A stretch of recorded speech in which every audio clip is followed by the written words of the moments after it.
Break नंतर आपणा सर्वांचं स्वागत आणि आता पाहूयात माझाच्या इन्व्हेस्टिगेशनची एक सगळ्यात मोठी बातमी। श्रीमंत राजे यशवंतराव होळकर योजना बहुजन कल्याण मंत्रालयाकडून धनगर समाजातील गोरगरीब मुलांसाठीची ही योजना राबवली जाते। या विद्यार्थ्यांना या योजनेतून नामांकित शाळेत शिक्षणाची सोय आणि त्याचबरोबर वसतिगृहाची सुविधा उपलब्ध करून देण्यात येते। मात्र एबीपी माझाच्या इन्व्हेस्टिगेशन रिपोर्टमध्ये एक धक्कादायक वास्तव समोर आलंय।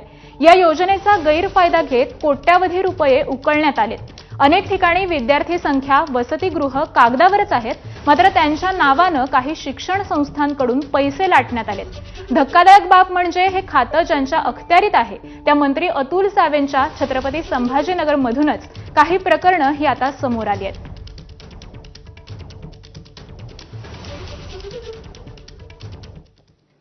छत्रपती संभाजीनगर जिल्ह्यात 9 शाळांमध्ये या योजनेच्या माध्यमातून धनगर समाजातील मुलं शिक्षण घेत असल्याची नोंद आहे।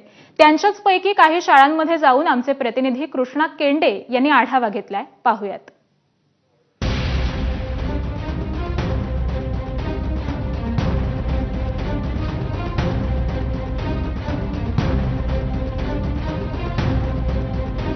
महाराष्ट्र शासनाने राजे यशवंत होळकर यांच्या नावानं सामान्य गरीब धनगर समाजातील विद्यार्थ्यांना इंग्रजी माध्यमांमध्ये शिकता यावं, इंग्रजी नामांकित शाळेमध्ये शिक्षण घेता यावं, ज्या पालकांचं उत्पन्न 1 लाखपेक्षा कमी आहे त्यांना या नामांकित इंग्रजी शाळेमध्ये शिकता यावं यासाठीची योजना आखली आणि या अंतर्गत राज्य शासन प्रत्येक विद्यार्थ्याला वर्षाकाठी 70,000 रुपये देतं आणि त्या शाळेत नेमके व्यवस्था काय हे पाहण्यासाठी मी येऊन पोहोचलेलो आहे आसेगावच्या स्वामी विवेकानंद ग्लोबल स्कूल आणि ज्युनियर कॉलेज। म्हणजे इथे जर पाहिली तर ही इमारत आपल्याला 4 मजली या ठिकाणी पाहायला मिळते। मात्र विद्यार्थ्यांसाठीचं जे वसतिगृह असायला हवं, शिवाय त्यांच्या कुठल्याही व्यवस्था असायला हव्यात, हे काहीही या शाळेमध्ये दिसत नाहीत। कुठलीही व्यवस्था पाहायला येत नाही। मग प्रश्न असा निर्माण होतो की इथे ही मंजुरी मिळाली कशी? खरं तर अधिकाऱ्यांनी येऊन तपासणी करायला पाहिजे होती। ती तपासणी केली गेली का नाही केली गेली? आणि मग जर इथं जर कसलीच व्यवस्था नाही तर इथे योजना दिली कशी गेली? आणि नुसती दिली गेलीच नाही तर याचा एक हप्ता देखील शासनानं या शाळेला अदा केला।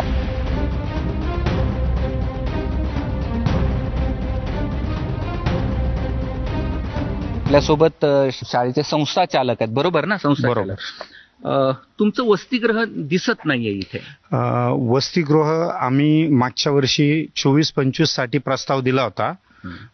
शासनाने आम्हाला ऑक्टोबरमध्ये मान्यता दिली। मान्यता दिल्यानंतर डिसेंबर अखेर आमच्याकडे काही प्रवेश झाले। 100 विद्यार्थ्याला परवानगी मिळाली। त्यापैकी 66 प्रवेश आमचे मागच्या वर्षी झाले होते। शाळेमध्ये तात्पुरती सुविधा आम्ही केली त्यांची आणि आमच्याच गावालगत असणाऱ्या आमच्या खाजगी इमारतीमध्ये विद्यार्थ्यांच्या राहण्याची व्यवस्था केली होती। बरं, तिथे आम्हाला घेऊन जाऊ शकता, ते दाखवू शकता तिथे? यावर्षी आता आपण बघताय वरती आमच्या वसतिगृहाचं काम, जिथं तुम्ही व्यवस्था केली ते आम्हाला दाखवू शकता? आता सध्या तर तिथं व्यवस्था नाहीये। आता आपली वसतिगृह बाकी सगळ्या गोष्टी या ठिकाणी होणार। या ठिकाणी वसतिगृहाचं काम सुरू आहे। काही विद्यार्थी आले आहेत, जवळपास 20-25 किलोमीटर पासून विद्यार्थी येतात। त्याच्यातले काही विद्यार्थी आले, काही विद्यार्थी आणखी येणार आहे। प्रवेश प्रक्रिया सुरू आहे।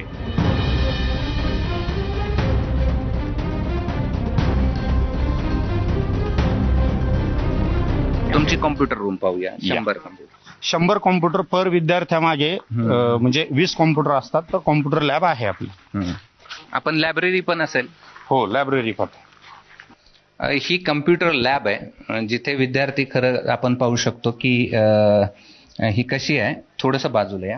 आणि ही कम्प्युटर लॅब आपण पाहिलं तर कशा पद्धतीची आहे आणि त्याचे CPU असतील किंवा इतर काही गोष्टी असतील तर त्या कधी चालू झाल्यात असं वाटत नाही। आणि त्यामुळे 2 महिन्यापासून तर आम्ही अजून आता त्याला मुलांना आणखी ऍक्च्युअली कॉम्प्युटर टीचिंग सुरू केलेलं नाहीये। तर हे आम्हाला परत अपडेट करून सगळे आम्ही प्रॉपर करून घेऊ।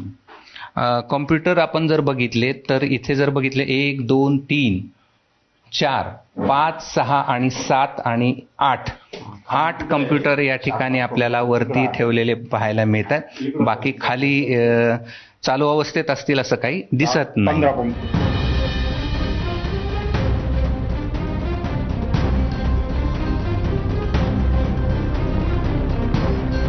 लायब्ररी बघताय? लायब्ररी पण काम होणार आहे सर आता. लायब्ररीज काम होणार आहे. लायब्ररीज आणि सायन्स लॅब या गोष्टीचं आमच्याकडे ज्या गोष्टी आहे अवेलेबल त्या आहेत.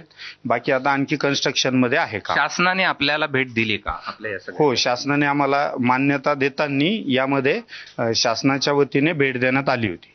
बरं, आपण किती अनुदान उचललेलं आहे योजनेत? या योजनेअंतर्गत अद्यापपर्यंत आम्हाला 16 लाख रुपये अनुदान मिळालेलं आहे. बरं बरं. आणि पर विद्यार्थी किती मिळतं? पर विद्यार्थी 70,000 रुपये याप्रमाणे हे अनुदान शासनाने जाहीर केलेलं आहे. त्याच्यात त्याची शाळा फीस, त्याची ट्युशन फीस आणि राहण्याचा खर्च किंवा मेस या सगळ्या गोष्टी त्याच्यात आहे. आपण पाहिली वस्तुस्थिती काय, लायब्ररी दिसत नाही. कम्प्युटर लॅबची अवस्था अशी आहे. शासनाचं अनुदान मात्र त्यांनी उचललं गेलेलं आहे आणि संभाजीनगर शहरातल्या आशेगावच्या शाळेत जिथं शासन सर्वसामान्य धनगरांच्या गोरगरीब मुलांना शिक्षणासाठी 70,000 रुपये देतं, मात्र प्रत्यक्ष वस्तुस्थिती ही अशी आहे.